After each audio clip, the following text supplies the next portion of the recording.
Bonjour les amis, très heureux de vous retrouver. Et oui, on en est déjà à notre 24e capsule de ce défi dans 30 jours je m'appelle Axel Rocher, je suis coach, formateur, conférencier en leadership authentique, inspirant et impactant. Aujourd'hui, voilà, j'ai choisi de me mettre devant mon cerisier. Voilà, comme vous pouvez voir, voilà, les cerises commencent à être magnifiques.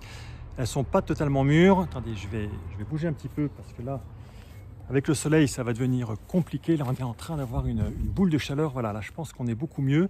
Oui, donc je vous disais, mon cerisier est en train d'être magnifique. Alors, je ne vais pas vous parler de mon cerisier dans cette capsule, absolument pas. Non, aujourd'hui, j'aimerais échanger avec vous sur ce que je considère être une clé fondamentale dès qu'on commence à parler du changement.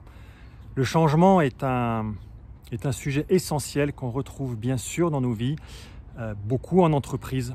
C'est un vrai sujet. Et le changement est une thématique qui est abordée de manière très différente selon les cultures. Comme anecdote, je me souviens, c'était en 2017, j'étais 15 jours en Inde, à Bangalore très précisément. Et dans un pays où les personnes n'ont absolument aucune aide étatique, vous êtes malade, vous êtes malade, vous allez payer, il n'y a pas de chômage. Et en fait, pour eux, dès qu'il y a un changement, c'est une superbe opportunité pour pouvoir justement avoir une vie qui est un petit peu meilleure. En France, notamment, on n'en est pas là parce que on est beaucoup aidé. Le changement est plutôt quelque chose qui est synonyme de perte. Et dès que les choses évoluent, les gens ont peur. Le changement est égal à anxiété, est égal à peur. Je vais perdre quelque chose. Alors c'est culturel, c'est comme ça. Mais s'il y a bien une chose qui ne change pas, c'est justement le changement. Parce que le changement fait partie de la nature.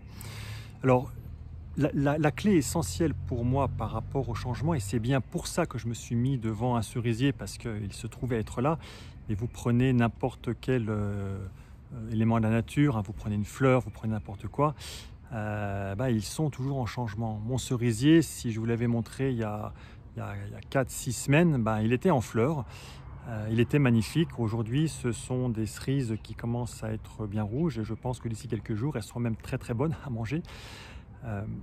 Mais tout ça pour vous dire que le cerisier s'est modifié petit à petit. Impossible de venir faire quoi que ce soit pour que les cerises deviennent rouges plus rapidement. Si vous avez une fleur ou une plante qui est en train de pousser, on ne va pas tirer sur la tige, on va la casser, on ne va pas pousser dessus. La seule chose, c'est de créer un environnement qui va être adéquat pour que la plante, pour que les cerises puissent évoluer. Et le changement, c'est exactement la même chose. Il faut comprendre, et le mot principal qui est à retenir, c'est le mot homéostasie. L'homéostasie, c'est ce qui permet, ce sont tous les mécanismes qui permettent de maintenir l'équilibre. Notre corps est un corps d'homéostasie. C'est un corps qui est extraordinaire. Là, je suis en train de vous parler. Pendant que je vous parle, je ne suis pas en train de penser que il faut que mon cœur batte, que j'ai besoin d'avoir de l'énergie, de la concentration, que je dois respirer. Ça se fait automatiquement. Là, je suis dehors, donc il va automatiquement réguler la température de mon corps. Si je suis malade, il va monter la température. Enfin, tout est autorégulé pour pouvoir maintenir un certain équilibre. Et en fait, c'est ça qu'on peut avoir du mal à comprendre. C'est qu'en fait, les corps ont besoin dans l'instant d'avoir un équilibre pour être stable, parce qu'on a besoin de cette stabilité. Mais en même temps, comme il y a ce besoin de croissance, il y a besoin d'avoir des petites phases d'instabilité pour retrouver de la stabilité. Et en fait, c'est exactement ce qui se passe. Quand vous avez une plante, quand vous avez la nature qui évolue, elle va pas à pas retrouver un petit peu d'instabilité pour pouvoir évoluer. Et en fait, le changement, c'est comme ça qu'il se produit. Le changement fait peur pour les gens parce qu'on dit changement égale rupture. Non. Non, ou alors quand il est rupture, c'est un changement mais qui ne va pas durer, ça va être compliqué en tous les cas pour qu'il puisse tenir de manière écologique dans la durée, parce que il va y avoir de la rupture, on va casser des choses, on va blesser, on va abîmer, ça ne se fera pas de manière douce.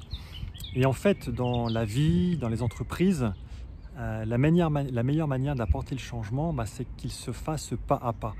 Quand j'accompagne les personnes, il y a une technique, c'est même pas une technique, c'est une habitude clé que je leur apporte, c'est le 4P, le plus petit pas possible. Quand on veut changer ses habitudes, on ne les change pas du jour au lendemain, ou en tous les cas, il faut énormément de volonté pour pouvoir le maintenir dans la durée, c'est qu'on change pas à pas.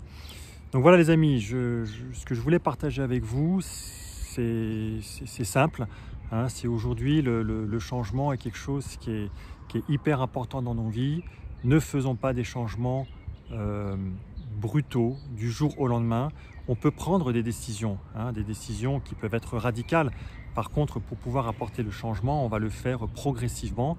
Voilà, pour pouvoir le faire. Ou alors, si dans les entreprises, des fois, c'est pas toujours évident, puisque la vie, on a besoin de réagir, donc on va faire des changements qu'il faut être brutaux. Mais dans ce cas-là, c'est super important d'accompagner les gens parce qu'on crée une très grosse instabilité. Donc on a besoin de gérer l'instabilité qui peut être passagère, mais qui va demander beaucoup d'énergie dans ce cas-là pour pouvoir retomber dans un nouvel état d'équilibre. Voilà, donc ça veut dire qu'il y a besoin de le gérer, ça peut se faire, mais il y a besoin de le gérer. Néanmoins, pour qu'un changement se fasse de manière écologique, qui tienne dans la durée, voilà, c'est important qu'il se fasse pas à pas. Voilà les amis, ce que je souhaitais partager avec vous. Je vous dis à très bientôt. En fait, je vous dis, je crois, à demain pour une nouvelle capsule. Très bientôt les amis. Ciao!